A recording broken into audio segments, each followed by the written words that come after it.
साथियों नमस्कार, मैं हरिश्चंद्र बर्णवाल इस वीडियो में आप सभी का स्वागत करता हूं।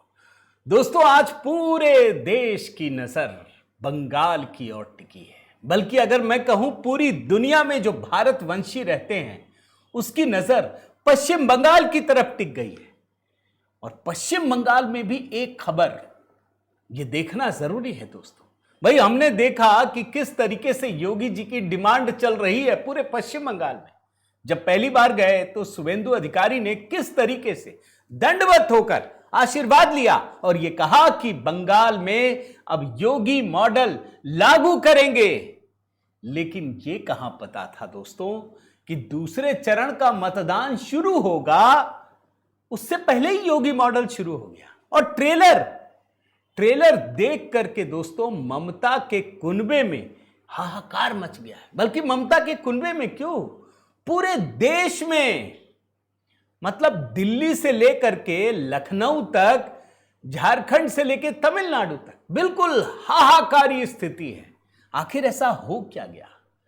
भाई, टीएमसी के लोग तो बड़ा गुंडागर्दी दिखाते हैं, खुलेआम धमकी देते हैं, सीधे अमित शाह को दिखाते हैं, बाप तक का नाम लेते हैं। आखिर कैसे केंद्रीय गृह मंत्री ने दोस्तों अमित शाह जी ने गुंडागर्दी उतार दी, आज के वीडियो में देखना चाहिए। आज बहुत बड़ी खबर है दोस्तों। जो खबर मैं आपको दिखा रहा हूं ना, इससे आपको पता चलेगा कि पश्चिम बंगाल की परिस्थितियां कितनी बदल गई हैं। कुछ टू विंडो, बहुत ही इंटरेस्टिंग टू विंडो दिखाने जा रहा हूं दोस्त। आपसे निवेदन करता हूं, जरूर कमेंट कीजिएगा। और 142 सीटों पर मतदान हो रहा है। उन सभी लोगों के लिए, पश्चिम बंगाल के मेरे भाइयों और बहनों के लिए जय मां काली, यही कमेंट कीजिएगा दोस्तों। लाइक कीजिएगा, शेयर कीजिएगा। HB शॉर्ट्स के वीडियो मैंने कमेंट में पिंड कर दिए। आइए शुरू करते हैं। कुछ टू विंडो दिखाता हूं दोस्तों। ये जो पहला टू विंडो है, हमें तो लग रहा था कि सिर्फ उत्तर प्रदेश में आजम खान है। अब तो हमें लगता है कि हर राज्य में जहां भाजपा की सरकार नहीं है वहां आजम खान एक हैं। क्यों कह रहा हूं दोस्तों, जरा ध्यान से देखिएगा। आप भूल तो नहीं गए IAS IPS के लिए आजम खान क्या कहते थे? यही कहते थे ना, ये तनखैया है, तनखैया, ये जूते साफ करते हैं, मैं जूते साफ करवाऊंगा, यही कहा था ना। और बाद में क्या हाल हो गया वो तो आप जानते हैं, वो नहीं दिखाऊंगा, लेकिन वो बयान सुना रहा हूं। और पश्चिम बंगाल में TMC का एक नेता, एक IPS अधिकारी को जानते क्या कह रहा है? ये यूपी के सिंघम है अजय पाल शर्मा, उसको क्या कह रहे हैं जानते हैं? घसीट करके लाऊंगा तुम्हें, घसीट करके।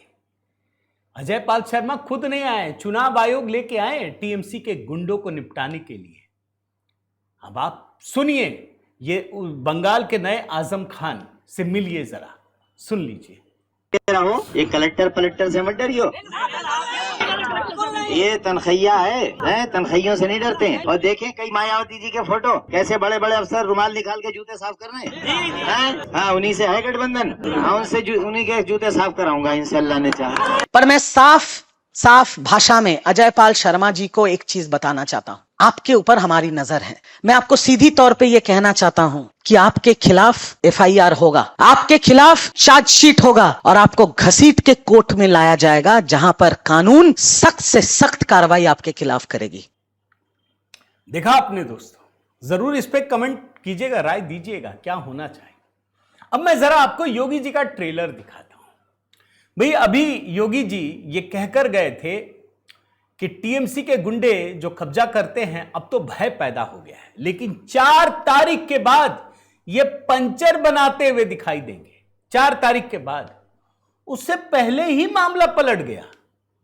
उनका एक सिंघम, जिसकी बात कह रहा हूं, वो जहांगीर खान के गांव में गया, वो भाग खड़ा हुआ, कोई बताने को तैयार नहीं कि जहांगीर है कहां।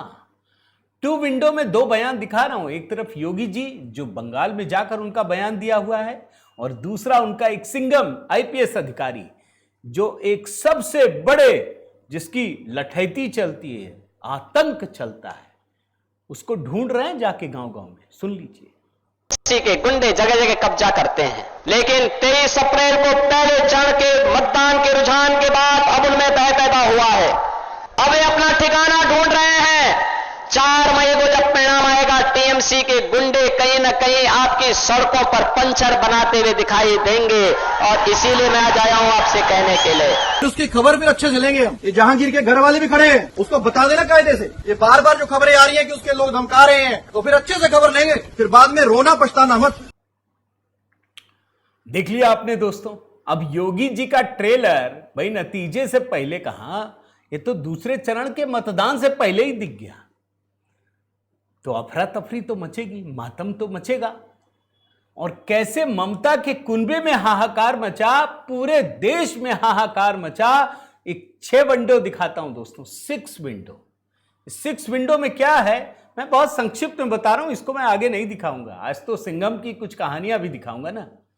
ये क्या है सुनिए, अभी आपको बयान सुनाया, ये अजय पाल शर्मा एनकाउंटर स्पेशलिस्ट जाकर कहते हैं कि भैया ठीक से रहना, चुनाव में दिक्कतें मत पैदा करना। टीएमसी आग बबूला हो गई, बोलने लगी ये बंगाल है, उत्तर प्रदेश नहीं है, तो क्या गुंडागर्दी चलेगा? आप सोचिए। और उसके बाद अखिलेश यादव भड़के हुए हैं, दीदी हैं, दीदी रहेंगी, पता नहीं क्या क्या बोल रहेंगी, भड़क उठे हैं। फिर आगे देखिए, चौथे विंडो में आम आदमी पार्टी, ये भी गुंडागर्दी। मतलब पिछले चुनाव में 60 लोगों की मौत हो गई थी, 10,000 से अधिक घायल थे, एक शब्द नहीं निकला। लेकिन बिना भय के, बिना गुंडागर्दी के हो जाए तो कैसे मचल उठते हैं ये लोग, आपको उदाहरण दिखा रहा हूं। ये रवीश कुमार 5वें विंडो में क्या लिखा है, तो बीजेपी अपने हैंडल से पोस्ट कर रही है, यही सब चल रहा है, फिर चुनाव ही क्यों चल रहा है? क्यों भाई? कोई पुलिस अधिकारी किसी गुंडे के पास जाके बोले कि बाहर गड़बड़ी मत करना, तो इसमें कौन सी प्रॉब्लम है? अच्छा तो सबके लिए अच्छा होता है, चाहे आपका हो, चाहे उसका हो, चाहे इसका हो। कोई बोल दे अपने घर में बैठ के कि सूरज पूरब से उगता है, तो आप बोलेंगे देखो खेल चल रहा है। बाहर बोल, अरे भाई जो होता है वही होगा ना।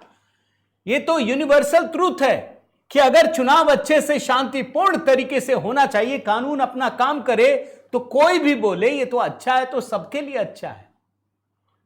मान लीजिए कहीं क्राइम होता है, भाजपा राज में हो, तो भाजपा बोले कि हम कार्रवाई करेंगे, तो ये अच्छा है। कांग्रेस भी बोले कि हम कार्रवाई करेंगे, अच्छा है। टीएमसी बोले कि हम कार्रवाई करेंगे, ये अच्छा है, कार्रवाई करेंगे। लेकिन अगर कोई बोले ये तो भाजपा का है, तो क्या मार देने का हक हो गया क्या उसको? ये नैरेटिव का ऐसा खेल है दोस्तों, जिसको बहुत कायदे से समझना जरूरी है। और ये सिर्फ रवीश कुमार नहीं, पूरा गैंग, रोहिणी सिंह रिलेरिया नाम की बीमारी से ग्रसित।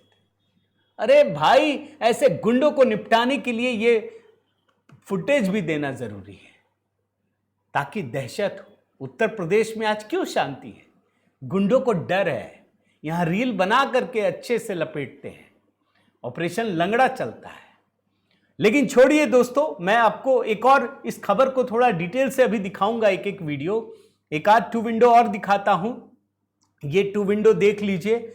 आज सुबह सुबह प्रधानमंत्री मोदी सिक्किम में फुटबॉल खेल रहे थे, तो लोगों ने बनाया विक्ट्री प्लेयर और विक्टिम कार्ड प्लेयर, है ना। और एक और 2 विंडो दिखाता हूं। ये देखिए, जब मेसी आए थे तो राहुल गांधी फोटो शूट करा रहे थे, और प्रधानमंत्री मोदी साफ मानते हैं कि हमारे देश के बच्चे ही मेसी हैं, जब बड़ा होकर खेलेंगे तो यही हमारे वो हैं। मैं दरअसल आपको उस सिंघम की कहानी बताना चाहता हूं दोस्तों, कि आखिर क्यों इसकी नौबत आई, क्यों उत्तर प्रदेश के सिंघम को चुनाव आयोग ने डायमंड हार्बर में लगाया होगा। डायमंड हार्बर का फाल्टा इलाका, डायमंड हार्बर जो है अभिषेक बनर्जी का गढ़ है, यह माल्टा इलाका है, फाल्टा इलाका। यहां पे दहशत चलता है जहांगीर खान का। जैसे फिल्मों में आप देखें ना कि ये मेरा इलाका है, ये जहांगीर खान का इलाका है। ऐसा इलाका दोस्तों जहां बंगाल पुलिस के भी हाथ पैर थर थर कांपते हैं। सेंट्रल ऑब्जर्वर ने एड्रेस पूछा, किसी ने नहीं बताया, ना पुलिस वाले ने, ना लोकल लोगों ने, किसी ने नहीं। इतनी दहशत है। ममता बनर्जी की सरकार ने वाई कैटेगरी की सुरक्षा दे दी है। अब ऐसे आदमी से कौन निपटेगा? तो फिर चुनाव आयोग को याद आया उत्तर प्रदेश का एक सिंघम, एनकाउंटर स्पेशलिस्ट आईपीएस अधिकारी अजय पाल शर्मा, जैसे ही इनकी एंट्री हुई, जैसे ही इनको पुलिस पर्यवेक्षक बनाया और कोलकाता के साउथ 24 परगना जिले के डायमंड हार्बर भेजा, जो अभिषेक बनर्जी का गढ़ है दोस्तों, सबके होश उड़ गए।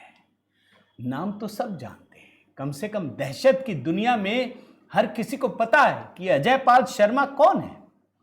ये वैसे वाले ऑब्जर्वर नहीं है कि घर में एसी रूम में बैठ करके बस हाँ क्या हुआ, अच्छा जाओ, वो कुछ नहीं। ये फ्रंट से लीड करते हैं। इनको पता चला कि जो फाल्टा इलाका है, जहां जहांगीर खान जो टीएमसी का उम्मीदवार है, वो सबको धमका रहा है। ये सीधे खुद पहुंचे, जानकारी ली, पूछा पता। आपको एक एक करके वीडियो दिखाता हूं दोस्तों। ये उस जगह पे पहुंचे, पूछा कि भाई कौन है, कहां है, नहीं पता, मोबाइल नंबर दो। आप सोचिए, जिस आदमी को वो शोले वाला फिल्म का सुना है ना आपने कि 5-5 कोस तक बच्चा रोता है तो मां बोलती है गब्बर आ जाए, ये वैसा वाला है ये मामला। एक आदमी ने नहीं बताया। आप सुनिए, फिर मोबाइल नंबर मांगा आईपीएस अजय पाल शर्मा ने। जरा इस वीडियो को ध्यान से देखिए। अरे नहीं पता, हम कैसे बताएं? कैसे बोल रहा हूँ? नहीं पता, ऐसे क्यों बोल रहा है? पोलाइटली बोलो, भद्र में बोलो। नहीं पता, मैं नहीं पता वो कहाँ रहता है, वो नहीं पता। यहाँ रहता है। उसका मोबाइल नंबर क्या है? उनका फोन में तो होगा मोबाइल नंबर। हाँ, नोट करिएगा मोबाइल। नाम भी सुन।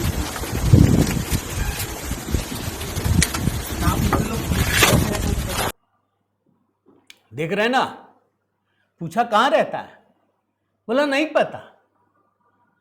बताइए, लोगों को नहीं पता। अब जो अजय पाल शर्मा आईपीएस अधिकारी, इनको लगा चलो पुलिस वालों को तो पता होगा, सब इन्हीं का इलाका है, सब कुछ। दहशत देखिएगा, राज्य सरकार का अधिकारी बोलता हमारा घर यहां नहीं है, वो हम कहीं और रहते हैं। पूछा अरे भाई काम तो यहां करते हैं, यहां तो पता होगा। बोला नहीं पता। एक महिला बोलती है कि इधर है, इधर नहीं है। ये बोलते हैं कि शर्म आनी चाहिए, ये हल्के में ले रहे हो। अभी जब मैं आपके खिलाफ दूंगा कंप्लेंट, दौड़ते रहना सीबीआई के दफ्तर में। सुन लीजिए वो हिस्सा। एक अधिकारी से एड्रेस पूछते हैं, वो दहशत में बता नहीं पाता। सुन लीजिए।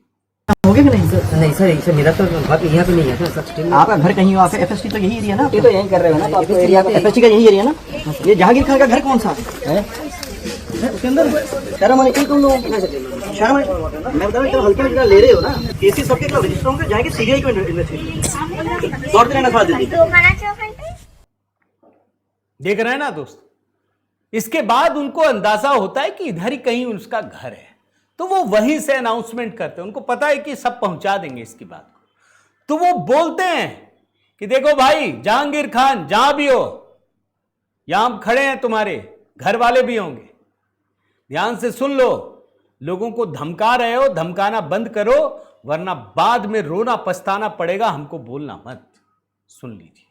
फिर अच्छे से लेंगे हम। ये जहांगीर के घर वाले भी खड़े हैं, उसको बता देना कायदे से। ये बार बार जो खबरें आ रही हैं कि उसके लोग धमका रहे हैं, तो फिर अच्छे से खबर लेंगे, फिर बाद में रोना पछताना मत।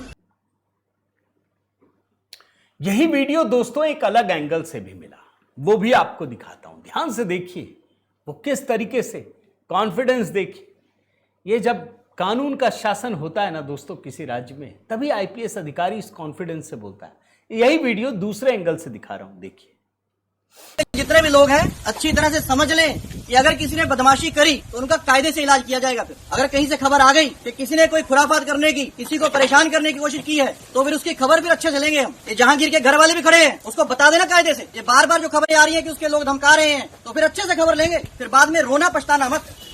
अब ये सब कुछ होते होते अजय पाल शर्मा जी को मतलब लगा नहीं कि बात पूरी हुई, घर तो पहुंचना ही पड़ेगा। ढूंढा, जिद्दी आदमी है, ढूंढ कर उसके घर पहुंचे। वहां देखा, सबसे जवाब तलब किया, स्थानीय एसपी से जवाब मांगा, भाई यहां पुलिस वाले क्यों? बोला 22 श्रेणी की सुरक्षा मिली है। उन्होंने गिनना शुरू किया, कितने लोग होते? बोला 10। बोला 14 लोग क्यों हैं? इसका मतलब है बंगाल पुलिस पूरी तरह से कॉम्प्रोमाइज्ड है। आम लोगों के लिए सुरक्षा नहीं, इसके लिए 14 आदमी, 4 को हटाइए यहां से। आपको वीडियो दिखाता हूं, आप देखिए। लोग है ना, आने वाले कह रहे हैं कि वो नहीं तुम्हारा ऐसे कह रहा कि 10 लोग हैं यहाँ पे, तुम कह रहे 14 लोग हैं यहाँ पे। तमाशा ही क्या है?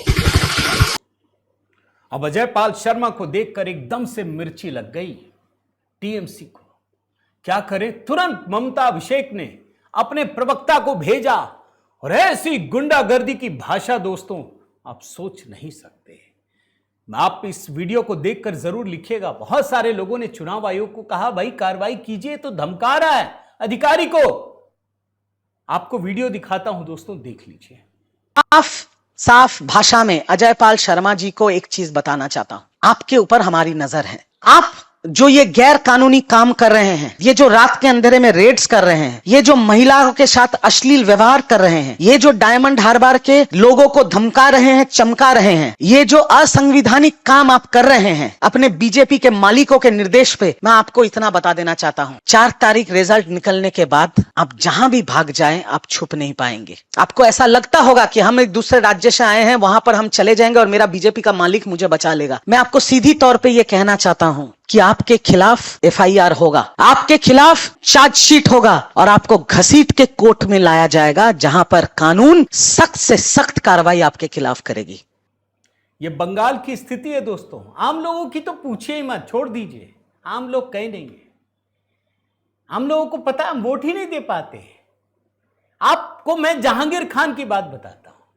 भाई जहांगीर खान के लिए सिंघम पहुंचे थे ना, कैसी गुंडागर्दी है पश्चिम बंगाल के भीतर, आपको इससे मिलेगा। ये भागता भागता फिरता रहा, इसको समझ में तो आ गया कि ये योगी जी का सिंघम है, भागो यहां से, भाग गया। उसके बाद फिर एक वीडियो आया जहां अपने लोगों के बीच ये कहता है, तब भी बोल रहा है कि हम खेल खत्म करेंगे, तुमको सीआरपीएफ जवानों को हवा में उड़ा देंगे। ये कह रहा है, ये भारत के विरुद्ध युद्ध की ललकार है। सीआरपीएफ के खिलाफ बोलना, इस तरीके से चुनाव आयोग संवैधानिक संस्था के खिलाफ बोलना, सुन लीजिए, ये भारत के विरुद्ध युद्ध की घोषणा कर रहा है ये आदमी, सुन लीजिए। শুরু করেছে কিন্তু শেষটা আমরা করব, তাই পিকচার আমি বাকি মেরা দোস্ত, পিকচার এখনো বাকি আছে, সময় শুরু হয়েছে। তোমরা ভাবছো নিজেকে কয়েকটা সিআরপিএফ নিয়ে বড় বড় বাতালা দিচ্ছ, কিন্তু আজকের বঙ্গনগর 1 নম্বর অঞ্চলে মানুষ যদি হেঁটে যায় না, সিআরপিএফ হাওয়ায় उड़े जाए। योगी जी के इस ट्रेलर से दोस्तों टीएमसी के तो होश उड़ गए।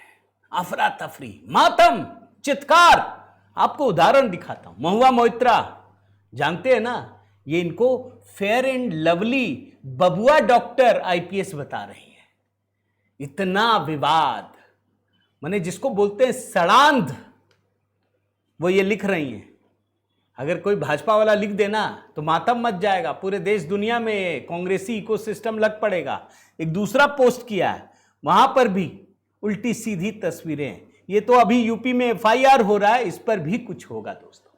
लेकिन मैं आपको बता दूं दोस्तों, अभिषेक बनर्जी का ये करीबी है जहांगीर खान।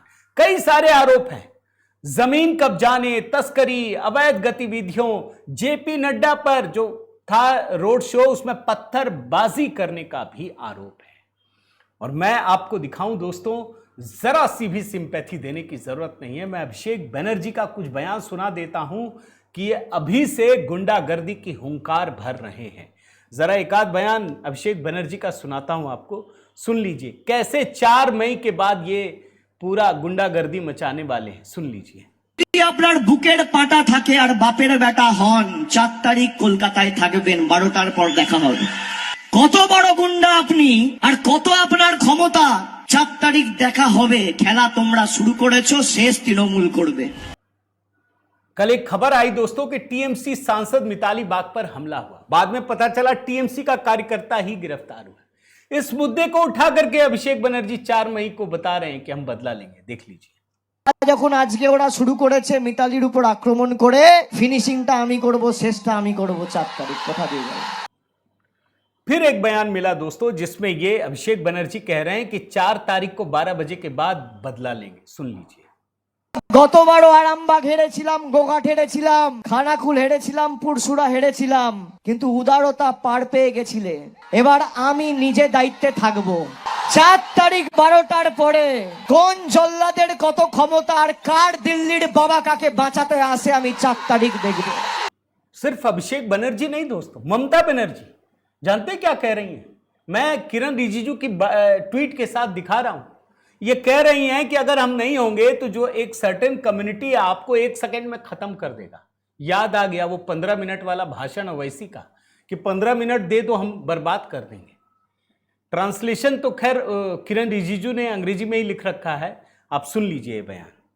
আমরা আছি বলে না আপনারা সবাই ভালো আছেন, আর যদি আমরা না থাকি কোনোদিন সেরকম আসে 1 সেকেন্ড লাগবে। একটা কমিউনিটি যখন জোট বাঁধে না, ঘিরে ফেললে 1 সেকেন্ডে দেবে একদম 12টা বাজিয়ে। इस गुंडागर्दी का एहसास दोस्तों केंद्रीय गृह मंत्री को है और इसीलिए उन्होंने साफ साफ कहा कि हम चुनाव तो जीत रहे हैं, लेकिन इसके बाद भी इस गुंडागर्दी को खत्म करने के लिए कम से कम 2 महीने सेंट्रल फोर्सेस को बना करके रखेंगे। और सिर्फ दोस्तों अभी तो पहला फोकस कल का मतदान है, क्योंकि पता है कि ये लोग डराते हैं, धमकाते हैं, और इसीलिए सीएपीएफ तमाम तरीके से काम कर रहा है। आपको मैं ये वीडियो दिखा रहा हूं, आप बड़े ध्यान से देखिए। एक सेंट्रल कंट्रोल रूम बनाया गया है, जो इसके जवान हैं वो बाइक से घूम रहे हैं ताकि कहीं पर भी टीएमसी के गुंडे दिख जाएं तो उनको ठिकाना लगाया जा सके। और इतना ही नहीं, मैं आपको सीआरपीएफ की जो महिला कमांडो है वो घूम घूम करके लोगों से समझा रही है, बता रही है कि हम हैं, हम इस बार मतदान और मतगणना के बाद नहीं जाएंगे, 4 मई के बाद नहीं जाएंगे। एक छोटा हिस्सा बंगाली में है, सुन लीजिए। নাম্বার আছে 1950 এমার্জেন্সি নাম্বার, ওখানেও ফোন করে জানাতে পারো, কিন্তু ভয়মুক্ত হয়ে এবার ভোট দিতে হবে আমাদের। কমিশনকে জানানো আসুন আমরা সবাই মিলে একটি শান্তিপূর্ণ, নিরপেক্ষ এবং ভয়মুক্ত নির্বাচন। इस बार बंगाल के राज्यपाल भी बहुत एक्टिव हैं दोस्तों। लोक भवन से हेल्पलाइन नंबर भी जारी कर दिया गया है।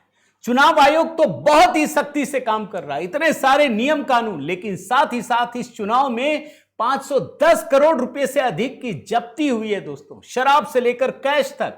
आप देख लीजिए जो चुनाव आयोग का जो प्रेस रिलीज जारी किया गया है। और कल का मतदान इसलिए महत्वपूर्ण है दोस्तों क्योंकि 142 सीटों पर मतदान होना है, जिसमें 123 सीटों पर टीएमसी की जीत हुई थी। इस बार उन्हें भी पता है कि मामला गड़बड़ है, लेकिन साथ ही साथ दोस्तों एक हल्की सी तस्वीर प्रधानमंत्री मोदी की सिक्किम से एक बड़ा संदेश देते हैं। भाई पश्चिम बंगाल के लोगों के लिए फुटबॉल एक धर्म की तरह है। आप मेस्सी की भी कहानी देख चुके हैं, तमाम कहानी। इस बार प्रधानमंत्री मोदी एक सॉफ्ट संदेश देते हैं कि अगर आपको ये फिजा चाहिए, खुला फिजा, खेल कूद, कल्चर, संस्कृति, तमाम चीजें, अगर इसमें खुली सांस लेना चाहते हैं तो भारतीय जनता पार्टी कितना जरूरी है। उम्मीद करता हूं दोस्तों ये वीडियो पसंद आया होगा। जरूर एक कमेंट कीजिएगा, लाइक कीजिए, शेयर कीजिए, कमेंट कीजिए। अगर आपने चैनल सब्सक्राइब नहीं किया है जरूर कीजिएगा। मेरा निवेदन है दोस्तों एक कमेंट जरूर कीजिएगा ताकि अधिक से अधिक लोगों तक ये पूरा कंटेंट जो फील्ड है मेरा वीडियो ये लोगों तक पहुंच सके। बहुत बहुत धन्यवाद। जय मां काली लिखिएगा। और हाँ, HB शॉर्ट्स के वीडियो मैंने कमेंट में पिंड कर दिए, गुजरात से जुड़ा हुआ वीडियो है दोस्तों। बहुत बहुत धन्यवाद।